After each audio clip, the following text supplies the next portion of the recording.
Hey, this is a brand new multi-effects floor pedal from Donner. It's called an Arena 2000. I want to say this thing is totally cool, dude. I absolutely love it. You may have gotten one of these already and you're wanting to know how to operate it. So let's go through that. I want to tell you the features of it and how to operate it from the outside panel. And then we'll talk about some of the external editors it has. There's a smartphone editor and a computer editor librarian.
If you want to clear the loop out that you started, you can just hold the stop button and yeah, it just cleared the loop I just played out. We have XLR out left and right for stereo sound. Left side for mono only, of course. These outputs have a ground lift in case you have any kind of grounding issues to the PA or something like that. USB-C, you can use this as an audio interface for a computer. 1/8 inch headphone out or 3.5 millimeter, whatever you call it. Auxiliary in, which is an audio auxiliary in from multiple sources. Could be a cell phone, could be an MP3 player. You can hook a second expression pedal to it. These are the 1/4 inch tip ring guitar cable type things that you would run to your power amp or your guitar amplifier. You would most likely use this left side, which is mono, to run to your guitar amp unless you have a stereo amp, or you can run it to 2 amps left and right. Input, your guitar comes in here. This is a MIDI in. This thing will accept commands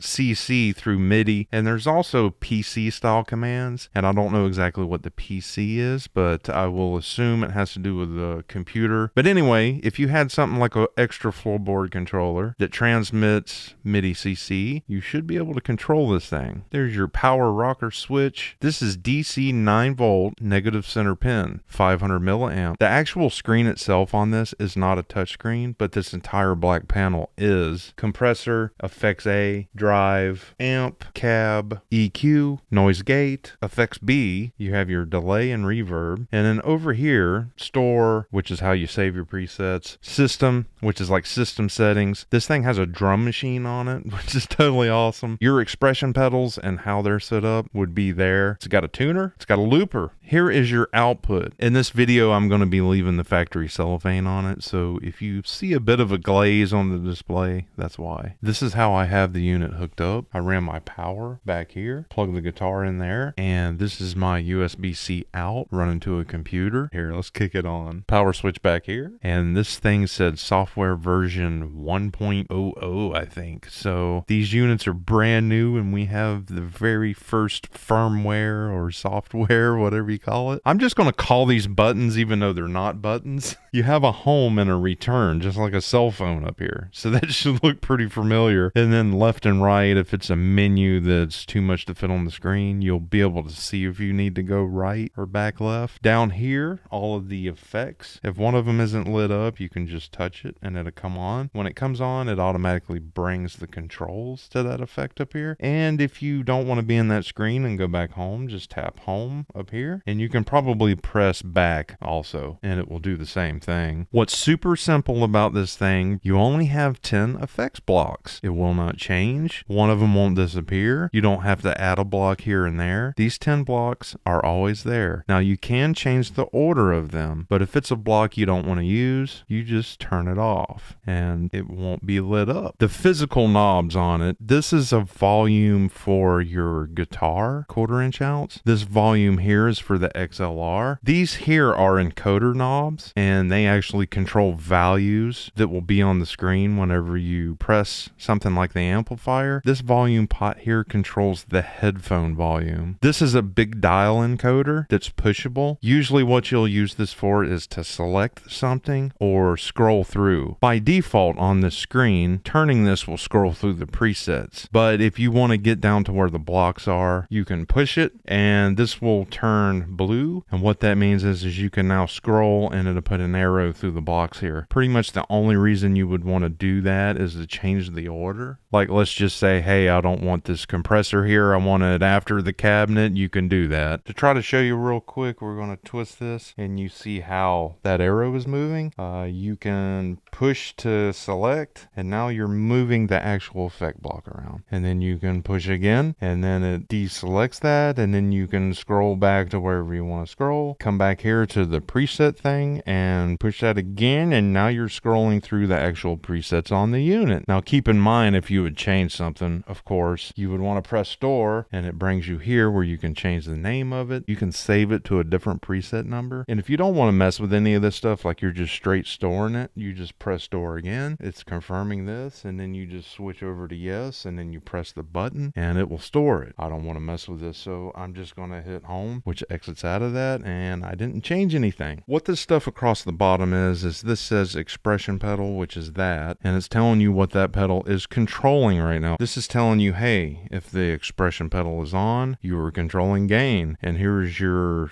expression 2, which we do not have plugged in. This is the optional expression pedal you can plug in. It's telling you no function. These knobs have nothing to do with that. It's just telling you what your expression pedals are doing. Okay, the presets on here, you have 50 banks. You know, it goes A, B, C, 2. If you're on 3, that's A, B, C, 4, A, B, C. Say you want to go from 3 to 2, where you have 2 ABC. You press both of these at the same time and that will bank down both of these at the same time and it will bank up. So that's how you can navigate through without having to reach down and twist this knob. But you can reach down and twist the knob if you want and just scroll through everything. These Rosa switches can do 2 different things. You can put it in a control mode. Control A, Control B. That's telling you what control mode is doing. So to switch to control mode, you hit your preset button again. That turns green. And now here's your 2 control switches. You can control 2 things like turn your overdrive on and off, turn the compressor on and off. You can set it to do whatever you want. You know, you can change this stuff when you edit your preset. Hit it again. That goes back to white. And now we're back in preset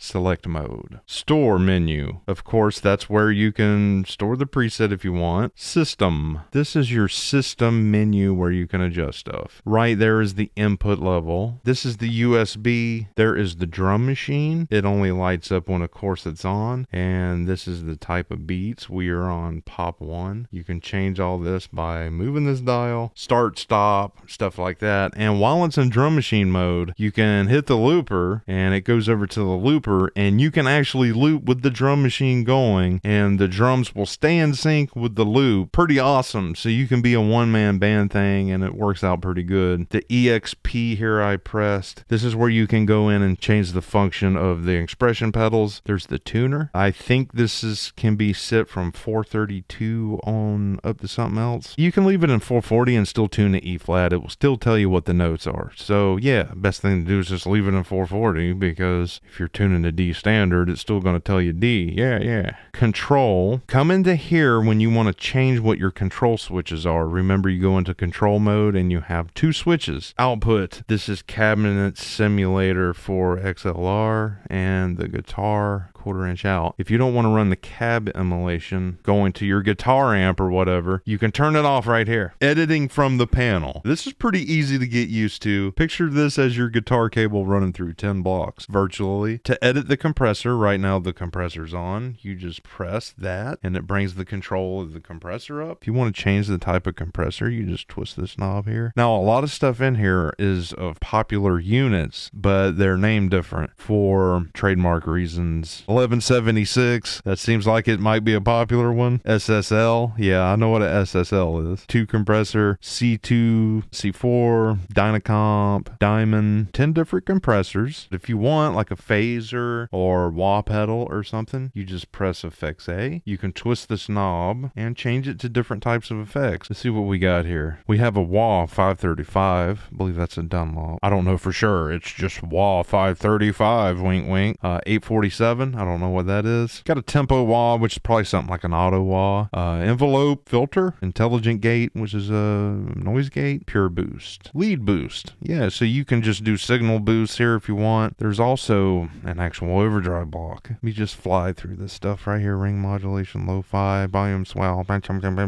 So you have 20 effects you can use on effects A block. You can hit home to go back to your guitar cable floor layout. Right now the overdrive isn't on, and by pressing that it turned it on and brought up the settings. Right now it's a tube 808, wink wink, tube 9, clones, rat, OCD, sun face fuzz, yeah. Big Muff. Wow, they just went ahead and used that, huh? P2, Ecstasy B. You can read this stuff. I'm just gonna fly through here. Okay. Ooh, that's a cool one, the boss. I do believe that's a heavy metal 2-pedal, boy, from the 80s. What's that guy's name? Tim Simmons or something? I don't know. I just wonder if this is that Andy Timmons overdrive. Not quite sure. Fuzz Factory. Yeah. Tight metal. I'm gonna guess that's a metal zone. Triple Rec. I don't know what that is. Jim Fuzz. Yeah. So you got 20 different overdrives here. Oh boy. Off to the amps. I don't know how many amps are in this, but let's just fly through them, okay? I'm gonna stop on something I want to comment on. Just read it yourself, guys. I'm sorry. Just for the sake of speed. Yeah, you know, Marshall's through here. Yeah, Marshall. I'm a Vix, a Vox, Mexa. You know what that is, right? A Mexa Mark. Oh, Bognar. Oh, instead of Ner, they put Nar or something. I don't know if that's how you spell it. Ooh, I wonder what PV is. Fireman. Of course you know what that is. Yeah. Freed. The guy with the same last name as Marty from Megadeth. Sano, I think that's Saldano. That's like an angle, something like that. Yeah. If I get stuff wrong, guys, just ignore me. I don't know what the hell I'm talking about. That's like there's an amp called a Cornford or something. Anyway, I'm shutting up. Sewer. Instead of sir. That's right, it's sewer. That's what it is.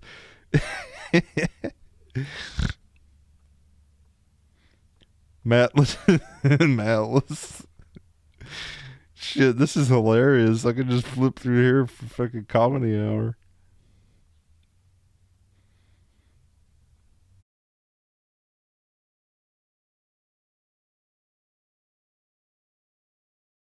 Hey, they say apple instead of orange. That's the fucking greatest. You're apple.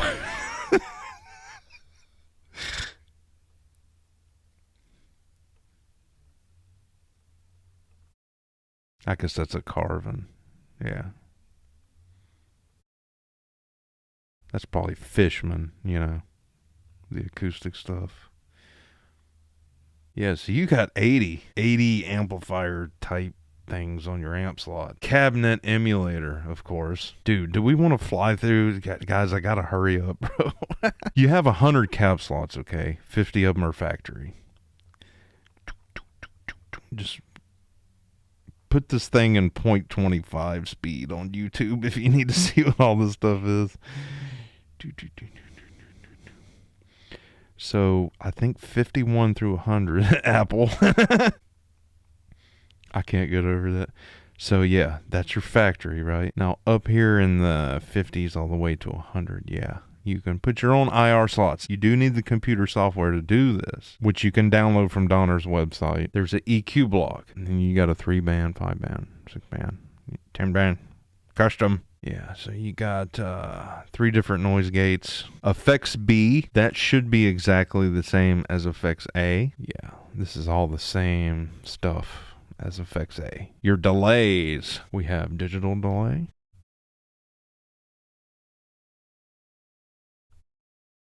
So yeah, you got 10 delays. These are the types of reverbs you can select. Plate, spring, yeah. Yeah, so you have 10 different reverbs. So of course, yeah, when you go back to your effects A, right now it's on a 535, you can push that down to activate the pedal and make it on. The pedal here is controlling the wah, and you can set that to control pretty much anything else, you know, parameters. There's a bunch of beats on here. You got pop, rock, blues, funk, jazz, metal, punk, hip hop, Latino, disco. So there's 40 different drum beats. I kind of like this pop beat, dude.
I want to show you the apps real quick. There's a smartphone app called Arena 2000. If you can't find that on the Google Play Store, there's actually, what do you call them, QR? The square code. There's one of those in the user's manual. So you can just scan that with your phone and it'll take you to the Google Play Store where you can download this app. You need to go in and activate Bluetooth on this. Press system, and right there where it says BLE lock, that turns the Bluetooth on and off. So we'll just go there, push like a button to select it, and yes, the Bluetooth is locked right now. Push the button, so now Bluetooth is on. We can exit out of this. What we can do now is go to the phone app, and there's a Bluetooth symbol right here. Press that. The Arena 2000 is discovered. Press that, and now it's syncing up through Bluetooth, and there you go. Voila. It's pretty awesome, dude. There's a power button over there where you can turn the effects on and off as you select them. And there's all of your controls. You can slide and move it with your finger. You can do all kinds of stuff that's a lot easier in here, like the settings gear. And you can really go through here and fine tune the system settings. You know, it's really not necessary. You can do everything right from the unit. It's just pretty cool. You can control it, so it's got an app. Yeah. There is actually a computer app called Donner Control. It brings up a product screen. The software will also control other products. You just have to hit the plus and add it through an internet connection. But right here is the Arena 2000. Click that and boom, it just sunk up with the unit, and we can control everything with the unit through here like a plug-in. This thing is extremely fast. I mean, you push any preset over here and the unit goes right to it. If I want a preset called funk and I click it, it goes straight there. It's just a bigger interface. It's a lot quicker to edit and stuff with. You do have to have this app to load your own impulse responses, your IRs, because right there is your IR tab. This is 50 empty slots. You can just push an empty slot and it brings up this directory thing, and you find your IR and press OK, and it loads it right into the unit. Then when you make your preset or whatever and want to use that IR, you just select it on the cab section. And here's all of the cabs right here. I have an IR called